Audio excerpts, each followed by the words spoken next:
যুদ্ধ আসবে, যুদ্ধ চাপাবেই তোমাদের উপরে। বাংলাদেশের উপর তো যুদ্ধ মাথার উপরে খাড়া, 2025-এ লেগে যেতে পারে। এই যুগ আমাদের 2024, আগামী 2025 আরো ভয়ঙ্কর আসতেছে।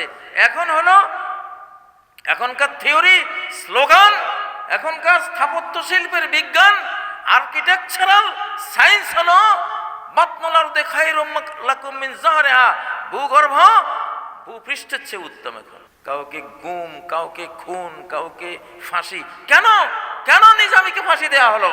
কেন মুজাহিদ সাহেবকে ফাঁসি দেওয়া হলো? কেন কামরুজ্জামানকে ফাঁসি দেওয়া হলো? দোষটা কি? দোষটা একটা, এরা ইসলামী শক্তি, বিশাল শক্তি, বাংলাদেশ রক্ষা করতে পারে এরা। অতএব দিল্লিতে বসে সিদ্ধান্ত হয়েছে, সেনাবাহিনী যেমন ধ্বংস করে দিয়েছ, এবং দ্বিতীয় শক্তি হলো ইসলাম, বরং এটা 1 নম্বর শক্তি, এটাকে ধ্বংস করে দাও। দেশের নিরাপত্তা সকল কিছুর আগে।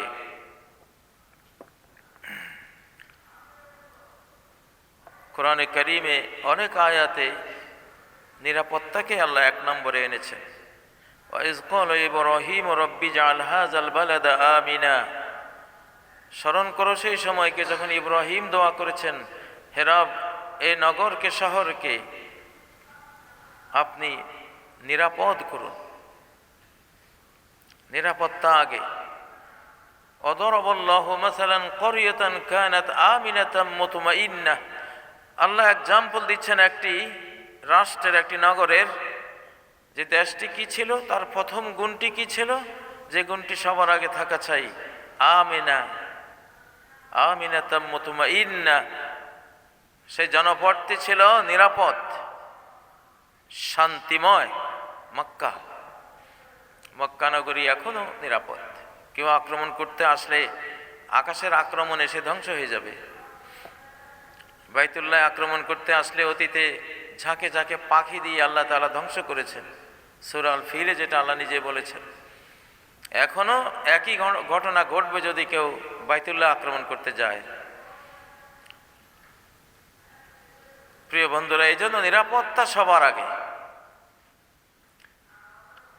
বর্তমান পৃথিবী, যে পৃথিবীতে আমরা আছি, সবার আগে সমগ্র জাতির সক্ষম নারী পুরুষকে নিরাপত্তার ট্রেনিং দিতে হবে, যুদ্ধের ট্রেনিং দিতে হবে।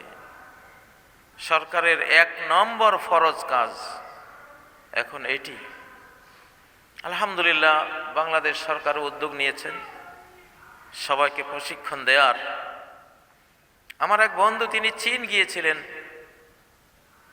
তিনি বললেন যে আমি একটা হোটেলে উঠলাম, সেখানে দেখলাম কতগুলো, প্রত্যেকের একটা করে মাস্ক। জিজ্ঞাসা করলাম কিসের মাস্ক এগুলো? ওরা বলল এটা নিউক্লিয়ার মাস্ক। পারমাণবিক আক্রমণ হলে কিভাবে বাঁচব, সবার একটা করে পারমাণবিক মাস্ক রয়েছে, যেটা তখন মাথায় এবং তার নাক, চোখ, মুখ সব ঢেকে দিয়ে তাকে নিঃশ্বাস নিতে সহযোগিতা করবে, বেঁচে থাকতে সহযোগিতা করবে। আমাদের বাংলাদেশে পারমাণবিক মাস্ক তো দূরে থাকুক, একটা ইয়ার গান চালাতেও আমরা জানি না। এই যে অবস্থা, অসহায় জাতি আমরা এখনো।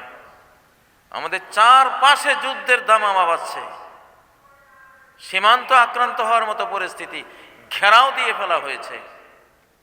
মিয়ানমার সীমান্তে অলরেডি সেখানে সাজ রব পড়ে গেছে। কিন্তু আমরা তো এই অবস্থায় আছি যে আমরা যে আত্মরক্ষা করব কিছুই নেই। পরমাণু থেকে আত্মরক্ষারও তো কোনো সুযোগ নেই। যেখানে একটা তীরও চালাতে জানি না আমরা, পরমাণু সম্বন্ধে কি জানি? 3 থেকে 7 দিনে 550 কোটি মানুষ চলে যাবে পৃথিবী থেকে। পরমাণু যুদ্ধ হলে তো 1 বছর হবে না, ওটা 2 বছর হবে না, 3 থেকে 7 দিন। শুধু কতগুলো নিউক্লিয়ার সুইচে ওরা টিপ দেবে আর গজব হয়ে যাবে পৃথিবীর 550 কোটি মানুষ। এটা তো হাদিস, আমি বারবার বলেছি আপনাদেরকে, তথ্য দিয়ে হাদিসে আছে এরকম। ইউকতালু সুলুস, 1/3 খুন হয়ে যাবে, নিহত হয়ে যাবে। আর 1/3 বিভিন্ন মহামারীতে মারা পড়বে, থাকলো আর 1/3। 820 কোটি মানুষের মধ্যে 350 কোটি মানুষ থাকবে। এগুলো তো এখনকার সামরিক রিসার্চও বলে, আর হাদিসের কথা তো বহু আগে আমরা বলে আসছি, লক্ষণও তো সেটা। যেসব মানুষদের কাছে পারমাণবিক এই অস্ত্রগুলোর নিউক্লিয়ার বাটনগুলো আছে, তারাও আরেক পারমাণবিক বোমা নিজেরা, তারাও নিউক্লিয়ার ম্যান। তাদের ভিতরে মায়া দয়া এটা উঠে গেছে কবে? এটা তো প্লাস্টিক হয়ে আছে। আপনারা এটা হয়তো ভাবছেন যে এটা কি মারতে পারে, এটা কি মারবে? হ্যাঁ, কারণ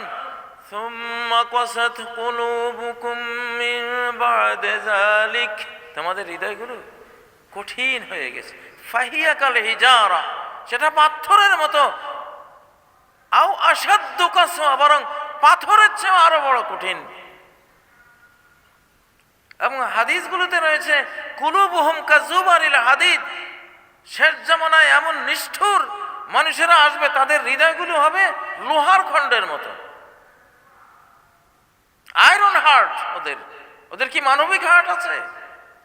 নিউক্লিয়ার বম যাদের হাতে, যারা মারতে চায়, তাদের মনটা নিউক্লিয়ার বমের চেয়ে আরো নিষ্ঠুর হয়ে আছে। ওদের কি এটা হবে? আমরা তো সব আকাশের দিকে বিল্ডিং বানিয়ে উঠছি, আমরা বোকা।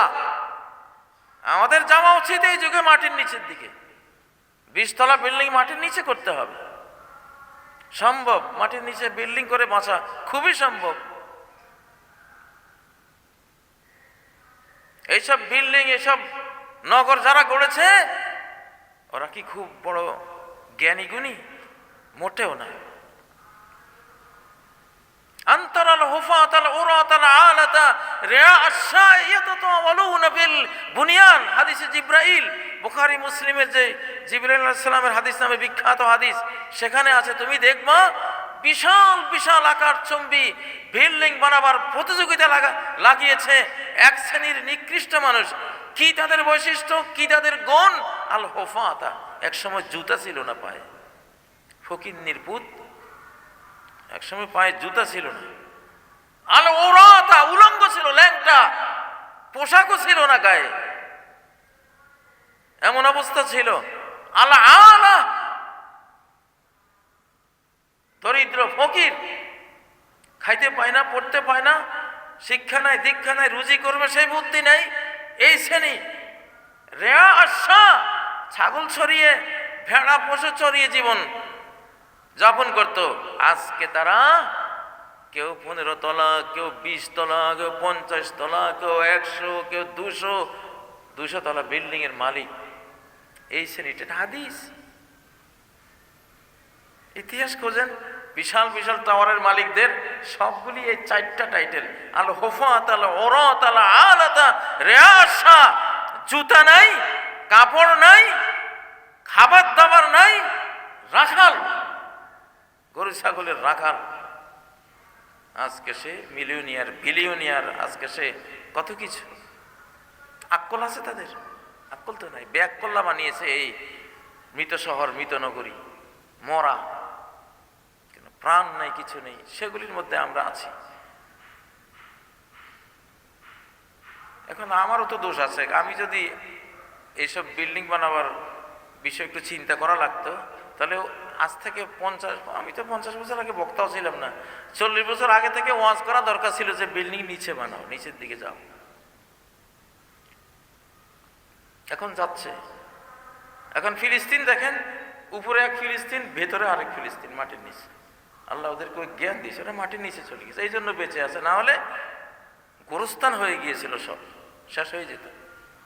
ইসরায়েলও একই কাজ করেছে, উপরে এক ইসরায়েল, মাটির নিচে আরেক ইসরায়েল। ওদের কোনো চিন্তা নাই, ওদের পরমাণু মাস্ক সবার আছে। পরমাণু বোম পড়লে ওরা মাটির নিচে ইসরায়েলে ঢুকবে। কিন্তু আমরা কি আছেটা কি? আমাদের তো খালি চোর আর ছুরি আর ছামারি করে কিভাবে দেশের খালি করা যাবে। বিগত একটা আল্লাহ তাআলা ওদের কি বলবো আর, এখন মুখের নাম নিতে ঘৃণা করে। করেছেটা কি দেশটার? এই দেশের দুইটাই শক্তি এই দেশের রক্ষার জন্য, একটা সামরিক সেনাবাহিনী, আরেকটা হলো ইসলামিক শক্তি আলিম ওলামা।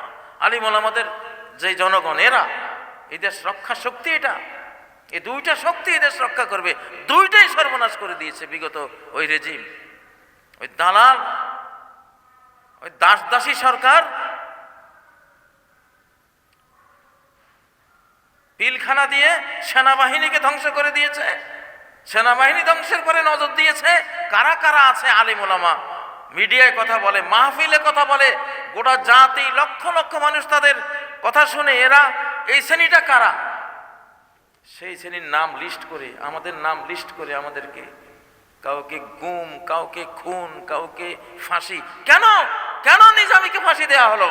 কেন মুজাহিদ সাহেবকে ফাঁসি দেওয়া হলো? কেন কামরুজ্জামানকে ফাঁসি দেওয়া হলো? দোষটা কি? দোষটা একটা, এরা ইসলামী শক্তি, বিশাল শক্তি, বাংলাদেশ রক্ষা করতে পারে এরা।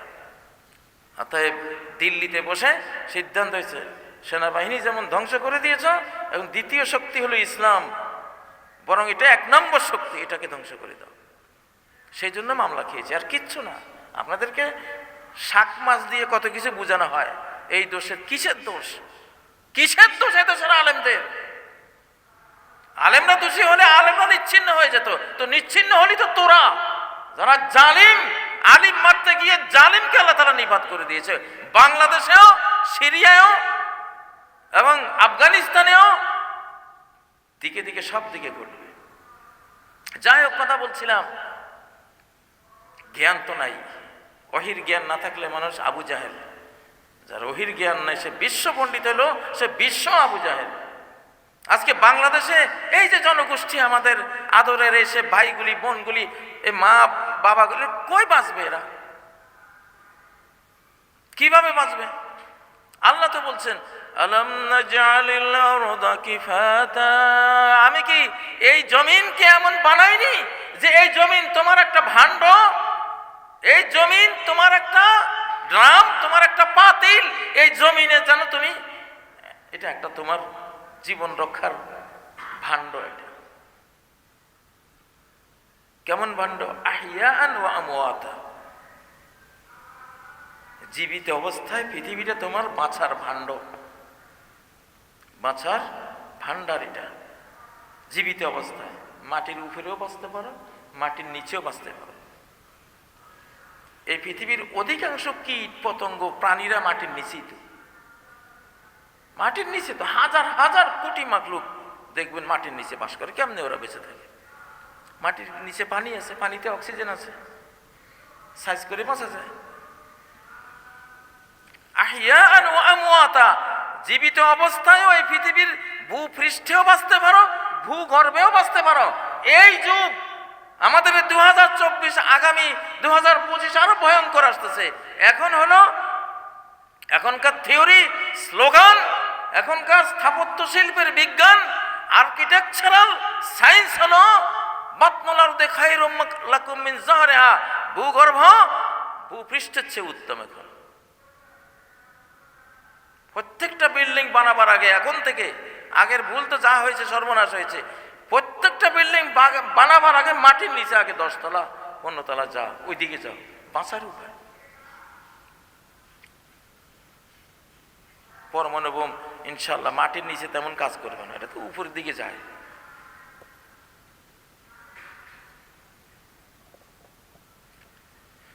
তো আল্লাহ তাআলা কি বললেন? যে মাটিকে আমি এমন, এই জমিনকে এমন বানিয়েছি, এটা তোমার যেন একটা ভাণ্ড, জীবিত অবস্থায়ও মরা অবস্থা। মরা অবস্থা মানে আমরা লাশ হইলে তো ওখানে দাফন হই, আমরা লাশ হয়ে দাফন হই।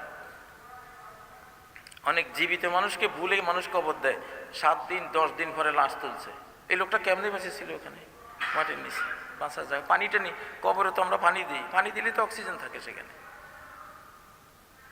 বাঁচা যা। ইউসুফ আলাইহিস সালাম কুবে কেমনে বেঁচেছিল? সূরা ইউসুফের 19 নম্বর আয়াত, ফাদলা দালহু ক্বালা ইয়া বুশরা হাযা গুলাম, ওই বালতিওয়ালা এসে পানির জন্য কুবে বালতি ফেললো, পানি আছে। ইউসুফ তো নিচে বসে আছে, কারণ পানির সাথে অক্সিজেন থাকে। পানি তো 16%, 14% অক্সিজেন। অক্সিজেনের খনি পানিটা আল্লাহ দিয়েছে। ইউসুফ ওখানে অক্সিজেনের খনি আছে তো বেঁচে আছে। পরে বালতিতে উনি বসলেন, ওই লোক মনে করলো কি পানি তুলতেছি, দেখে যে বাচ্চা একটা। যাই হোক, তা নিরাপত্তা আমাদের সরকারের প্রতি আহ্বান, আমাদের এখন সবার আগে হলো পারমাণবিক নিরাপত্তা, এইটা দরকার। এটা গোটা দেশের স্ট্রাকচারাল পরিবর্তন করতে হবে। বিল্ডিং তৈরির সিস্টেম, আপনার কত লাভ দেখেন। আপনি একটা জমিন কিনলেন, উপরে 10 তলা বানাবেন, না আপনি এটা জানেনই যে নিচেও যে আমি 10 তলা করতে পারি। এখন আমার এই খুতবা শোনার পরে তো অনেকে আফসোস করবে যে কাজী সাহেব কেন এতদিন বললেন না। আপনি কত অলাভজনক বিল্ডিং বানালেন যে নিচে কিছু নাই। আরে ভাই, নিচে জ্ঞান থাকলে তো নিচে যেতেন আগে। ইসরায়েল চলে যাচ্ছে নিচে, ফিলিস্তিনিরা চলে যাচ্ছে নিচে, লেবানন ওরা যাচ্ছে নিচে, সিরিয়া গিয়ে দেখেন, কাশ্মীর গিয়ে দেখেন, আমেরিকা গিয়ে দেখেন নিচে কি অবস্থা করেছে ওরা, রাশিয়া গিয়ে দেখেন আরেক রাশিয়া মাটির নিচে ওরা বানিয়ে ফেলেছে। আমরা তো বোকা, আমরা তো খালি চুরি চামারি আর কে কারে ঠকাবো, আমরা এগুলো নিয়ে ব্যস্ত। এখন সরকারের প্রতি আহ্বান হলো যেইভাবে পারা যায়, যতটুকু পারা যায়, যা থেকে পারমাণবিক ভয়ঙ্কর ধ্বংসযজ্ঞ থেকে হেফাজতের সে জ্ঞানটা দিতে হবে, শিক্ষা দিতে হবে। মাস্ক কোথায় পাওয়া যায়? কোম্পানি করেন, আমরা কিনে নিব। পারমাণবিক মাস্ক কেনা উচিত, এবং ভূগর্ভস্থ বাংকার, ভূগর্ভস্থ বিল্ডিং তৈরি হওয়া উচিত, তৈরি করা উচিত। নিজেরা প্রশিক্ষণ নেওয়া উচিত। এটা হলো 1 নাম্বার। প্রিয় ভাইয়েরা, তো আল্লাহ তাআলা কোরআনে আমাদেরকে তো শিক্ষা দিয়েছেন যে তোমাদের শত্রু আছে, ইবলিস যেহেতু পৃথিবীতে আছে, শান্তিতে থাকতে পারবে না। যুদ্ধ আসবে, যুদ্ধ চাপাবেই তোমাদের উপরে। বাংলাদেশের উপর তো যুদ্ধ মাথার উপরে খাড়া, 2025-এ লেগে যেতে পারে। তাহলে প্রস্তুতি কি? আল্লাহ বলছেন ওয়া'আদ্দু লাহুম মাসতাতা'তুম মিন কুওয়া, শক্তি, সামরিক শক্তি যা পারো রাষ্ট্রীয়ভাবে। চোরাগুপ্তা না যে ওই একজনে ট্রেনিং দিতে গেছে ওনারে জঙ্গি বানাইয়া, এগুলির কোনো দরকার নাই। এটা রাষ্ট্র উদ্যোগ নেবে, সরকার উদ্যোগ নেবে, সেনাবাহিনীর মাধ্যমে, রাষ্ট্রীয় যারা নিরাপত্তা বাহিনী তাদের মাধ্যমে সরকারিভাবে এটা হবে। কারো কিছু আর এখানে প্রপাগান্ডা করার কোনো সুযোগ থাকবে না, সেইভাবে করতে হবে। আল্লাহ সেই নির্দেশে দিয়েছেন। ঘোড়া প্রস্তুত করতে বলেছেন। তো এই যুগের ঘোড়া তো হলো ট্যাঙ্ক, সাজোয়া, আর্টিলারি যেগুলো আছে, এগুলো চাই। আগের যুগে এক একজন সাহাবীর 100, 500, 1000টা সামরিক ঘোড়া ছিল। এক একজন সাহাবীর 1000টা তলোয়ার ছিল, 1000টা বল্লম ছিল, কত হাজার তীর রেডি ছিল, প্রত্যেকে রাখত। যুদ্ধের ডাক আসলে দেখা গেল গ্রামগঞ্জ থেকে লক্ষ লক্ষ সশস্ত্র, তখনকার যানবাহন, তখনকার হাতিয়ার সব কিছু আসতেছে। এখনো তো একই ফরজ। মুহাম্মদ সাল্লাল্লাহু আলাইহি ওয়াসাল্লামের ঘরে কিছুই নেই, কিন্তু যুদ্ধের সব কিছু আছে। আমাদের ঘরে কি আছে? সবই আছে, যুদ্ধের কিছুই নেই। সেই মজাটা ভুগবেন সামনে। এই খেসারত, এই বুলের খেসারতটা সামনে ভুগবেন, আসতেছে। নরম ওয়াজ শুনতে শুনতে গরমটা ভুলেই গেছেন, ঠান্ডা ওয়াজ শুনতে শুনতে হিট ওয়াজটা ভুলেই গেছেন। হিট সূরা 45 পাতা, অর্থাৎ 90 পৃষ্ঠাব্যাপী আল কোরআনে যুদ্ধের কথা আল্লাহ বলেছেন। আল্লাহ তো 2 লাইন বললে সেটা মানা ফরজ হয়, সেখানে 90 পৃষ্ঠাব্যাপী কোরআনে আল্লাহ তাআলা যা যুদ্ধের প্রশিক্ষণ দিয়েছেন, এটা একসাথ করলে 90 পৃষ্ঠা হয়।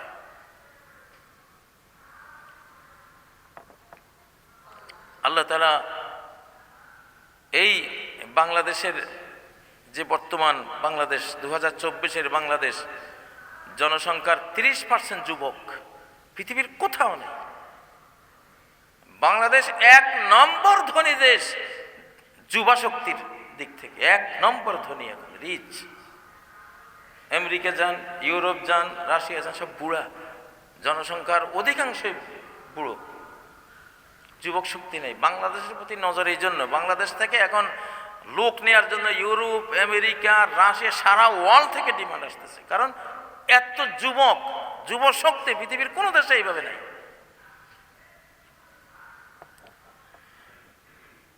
প্রিয় বন্ধুরা, আপনাদেরকে বলছি, আমি আসলে সরকারকে বলছি, কেন আপনারা তো ইচ্ছা করলেও এত বড় নিরাপত্তার বিষয়ে কি করবেন, আমাদের কি করার আছে, এটা সরকারকে বলছি, আহ্বান জানাচ্ছি, সরকারের পক্ষে কথা বলছি।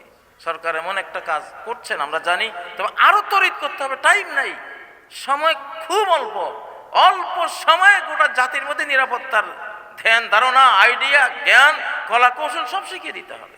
এটা সরকারের ফরজ, কারণ সরকার হলো রাখাল।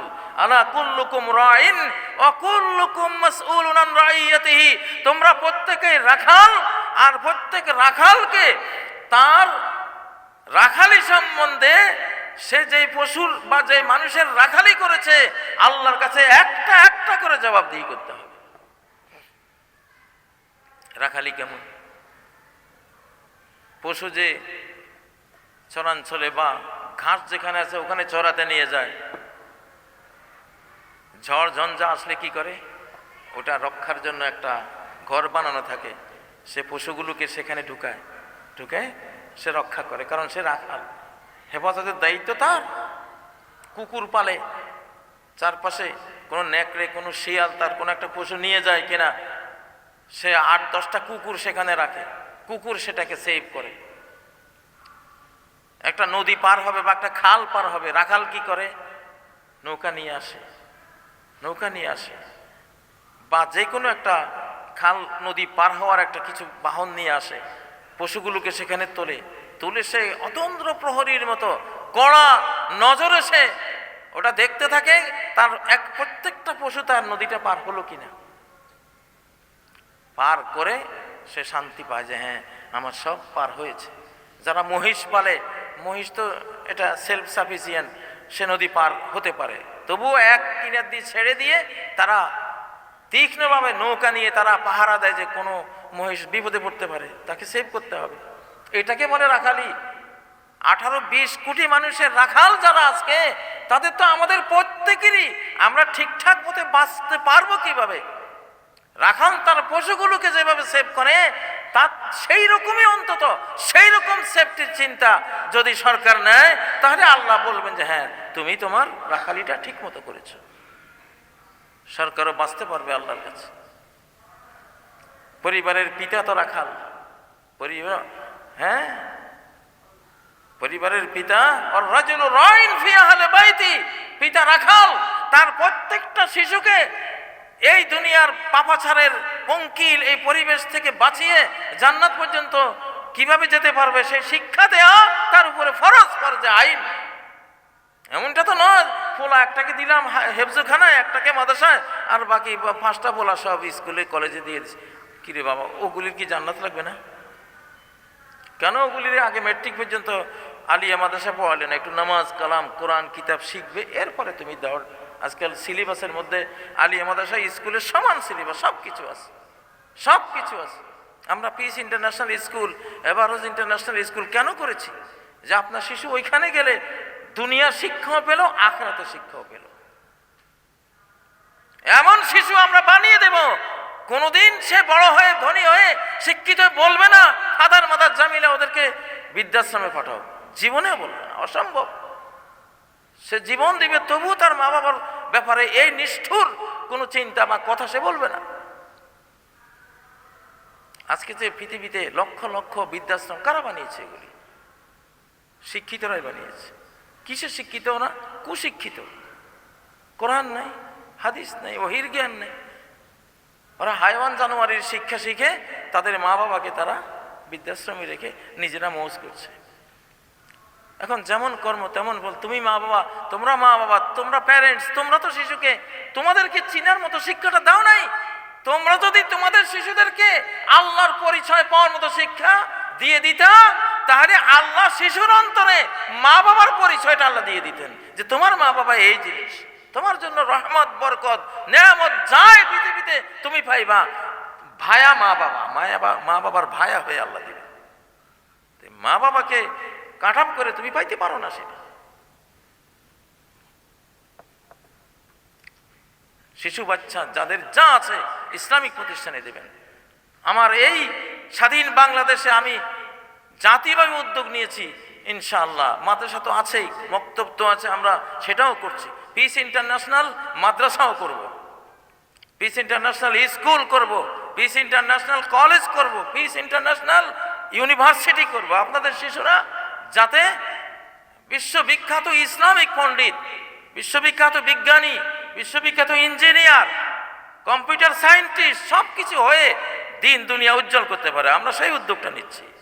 তার পাশাপাশি কিভাবে আত্মরক্ষা করবে সরকারকে আহ্বান জানাবো, সেই সব কিছু যেহেতু সরকার সিদ্ধান্ত নিচ্ছেন স্কুলের ছেলে মেয়েদেরকে শেখাবেন, আমরা সবার আগে সেই উদ্যোগে আমরা সাড়া দেব ইনশাআল্লাহ। সম্মানিত মুসল্লিয়ানে কেরাম, আল্লাহ নবী কি বলেন?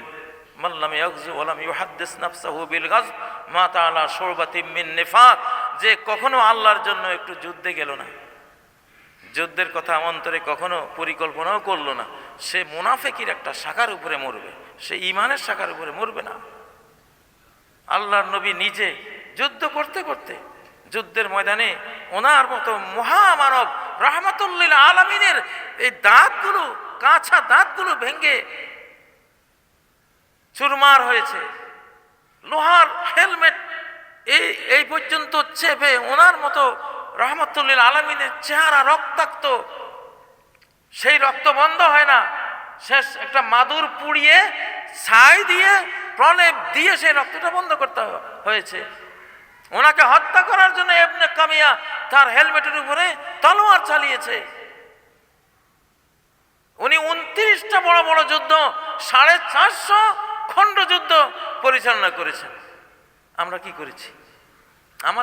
আমাদের নবীর ইতিহাস 29টা বড় বড় যুদ্ধ, 450 খণ্ড যুদ্ধ উনি পরিচালনা করেছেন। আমরা কি করেছি? ওনার ছাত্র যারা, সাহাবী যারা, শতকরা 60 জন যুদ্ধের ময়দানে নিহত। কি টাকা পয়সার জন্য নিহত হয়েছেন? সাম্রাজ্য বিস্তার করার জন্য? আরে বাবা, বাংলাদেশে বসেছে আজকে লা ইলাহা ইল্লাল্লাহ মুহাম্মাদুর রাসূলুল্লাহ কালিমাটা পেয়েছো, সৌভাগ্য হয়েছে। ওই যুদ্ধগুলো যদি তারা না করতো, ওই লড়াই লড়ে যদি তারা এই কালেমা বুকে নিয়ে সারা বিশ্বে ছড়িয়ে না দিত, তখনকার কাফের বেঈমান চতুর্দিকে সব বেঈমান, সব হলো আল্লাহর কথা শুনলেই সর্বশক্তি দিয়ে খুন করতে ধেয়ে আসে। ওই পরিস্থিতিতে কালেমা বুকে নিয়ে যদি তারা জীবনটা এভাবে বিলিয়ে না দিত, আমার আর আপনার কপালে লা ইলাহা ইল্লাল্লাহ মুহাম্মাদুর রাসূলুল্লাহ কি জুটতো? সাহিত্যিকরা বলে বিদায় হজ্জে নবীজির ভাষণ শুনে যার গোনা যেদিকে ছিল ওই দিকে ছুটেছেন, সারা বিশ্ব ধাপিয়ে বেরিয়েছেন কালেমার এই বাণী বুকে নিয়ে। আল্লাহু আকবার।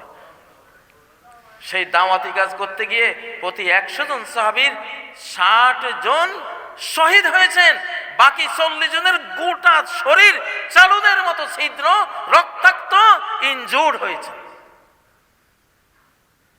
আমাদের আছে ডাক, কি জবাব দেবো আল্লাহর কাছে? বাংলাদেশে তো অলিয়া উলিয়া মানে হলো একেবারে দুর্বল হতে হতে হতে, হ্যাঁ, এমন দুর্বল হবে যে উনি একবারে পালকিতে চড়ে যাওয়া লাগে। ইস, কত বড় আল্লাহর ওলি, কত বড় উনি, হ্যাঁ, পীর সাহেব। উনি পালকিতে চড়ে আসলে মানুষের কৌতূহলের আর শেষ নাই। ইস, কত বড় ওলি আছে পালকিতে। এই শয়তানকে পালকি থেকে বের করে পিটাইয়ায় জাতিকে বাঁচানো লাগতো।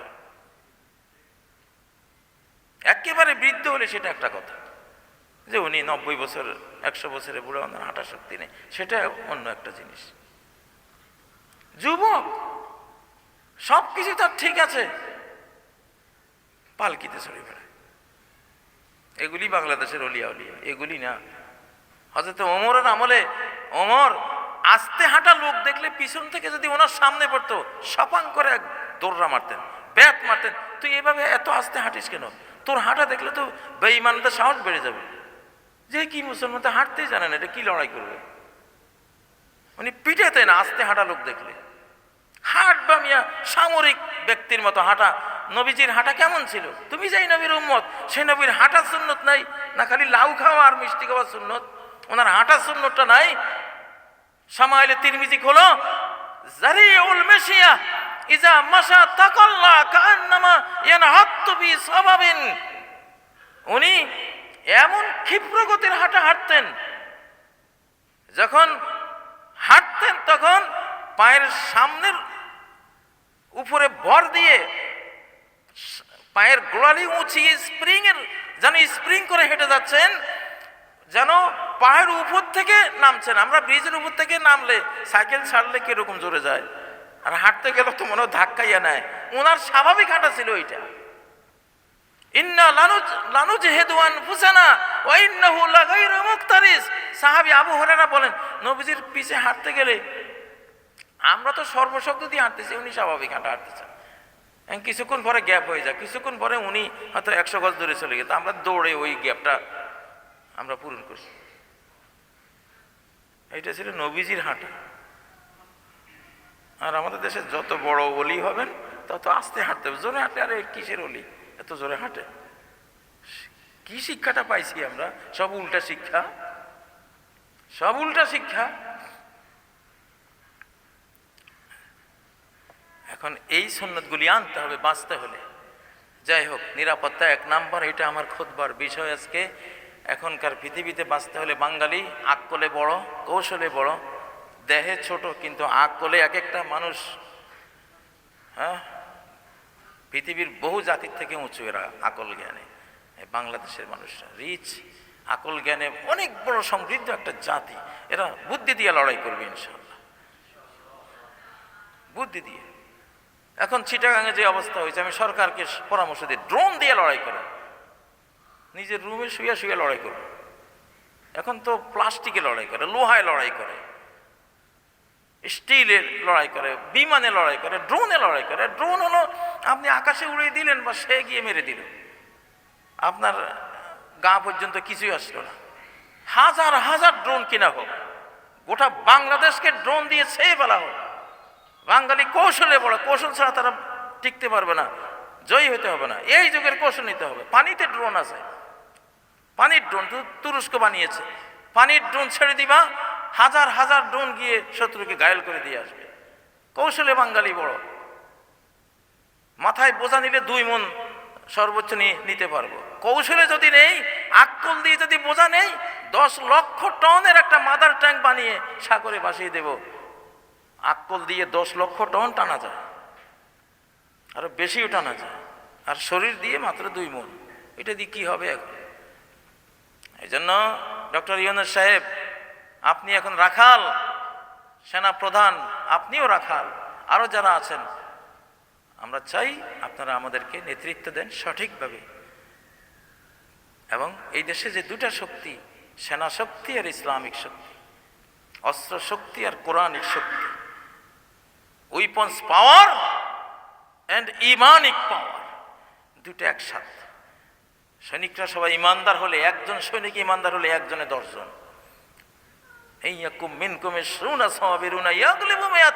সূরা আনফালে আল্লাহ স্পষ্ট বলেছেন, যদি 20 জন সৈনিক অটল অবিচল ইমানদার হও, 200 বেঈমান সৈন্যকে উড়িয়ে দিতে পারবো।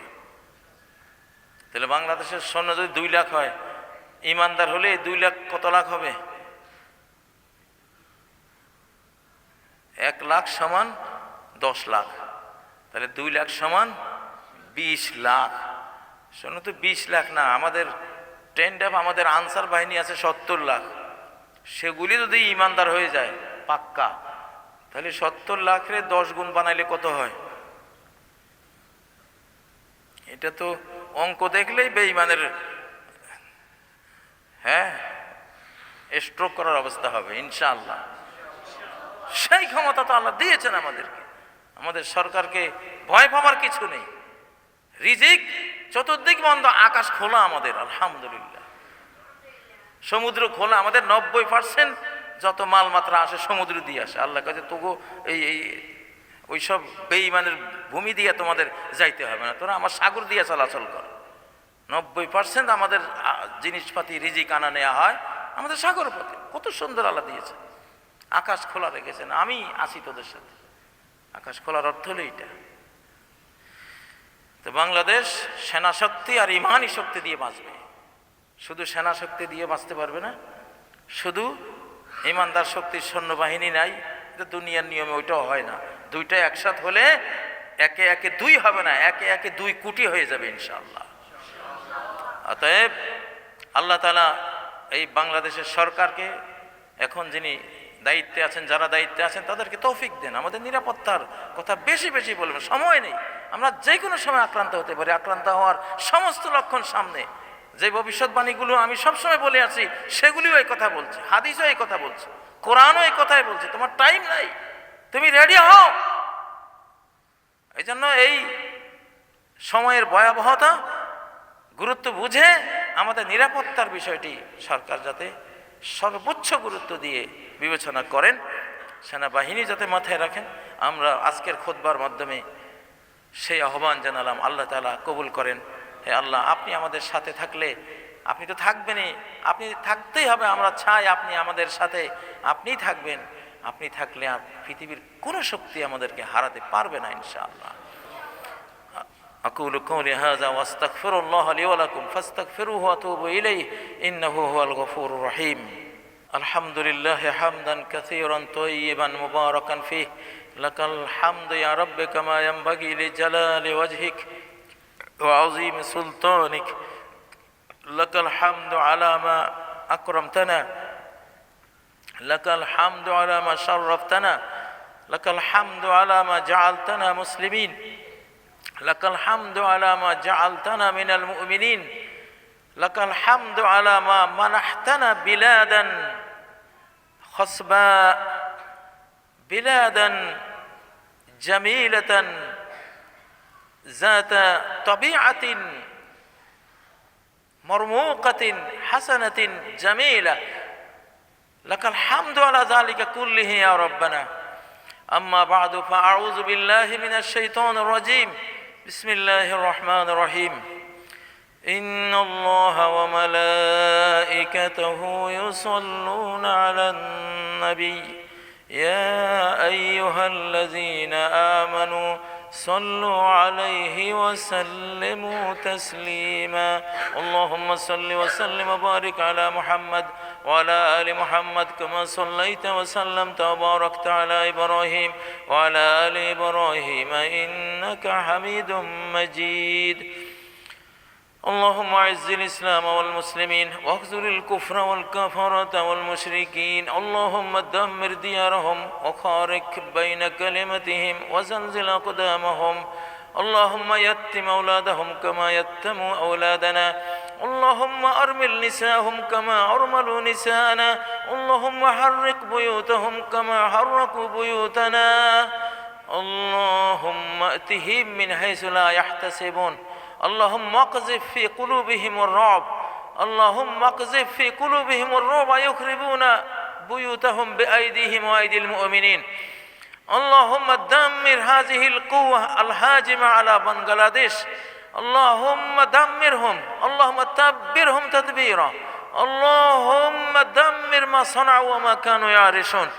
اللهم وانصر بنغلاديش وأهلها وسكانها المؤمنين وغير المؤمنين. اللهم انصر المؤمنين نصرا مؤزرا وافتح لهم فتحا مبينا. اللهم ومكن لآل محمد صلى الله عليه وسلم وآل إبراهيم في الأرض كلها وفي بنغلاديش وفي الشام وفي العالم الإسلامي كله. اللهم اغفر لحينا وميتنا وشاهدنا وغائبنا وصغيرنا وكبيرنا وذكرنا وأنثانا. اللهم من أحييته منا فأحيي على الإسلام ومن توفيته منا فتوفه على الإيمان. اللهم إنا نسألك الهدى والتقى والصدق والعفاف. اللهم إنا نسألك من الخير كله عاجله وآجله ما علمت منه وما لم أعلم، ونعوذ بك من الشر كله عاجله وآجله ما علمنا منه وما لم نعلم. اللهم إنا نسألك من خير ما سألك منه نبيك محمد صلى الله عليه وسلم، ونعوذ بك من شر ما استعاذك منه نبيك محمد صلى الله عليه وسلم، وأنت المستعان وعليك البلاغ ولا حول ولا قوة إلا بالله. أعوذ بالله من الشيطان الرجيم بسم الله الرحمن الرحيم إن الله يأمر بالعدل والإحسان وإيتاء ذي القربى وينهى عن الفحشاء والمنكر والبغي يعظكم لعلكم تذكرون واذكروا الله يذكركم وادعوه يستجب لكم ولذكر الله تعالى وأعلى وأولى وعز وجل وأهم وأتم وأكبر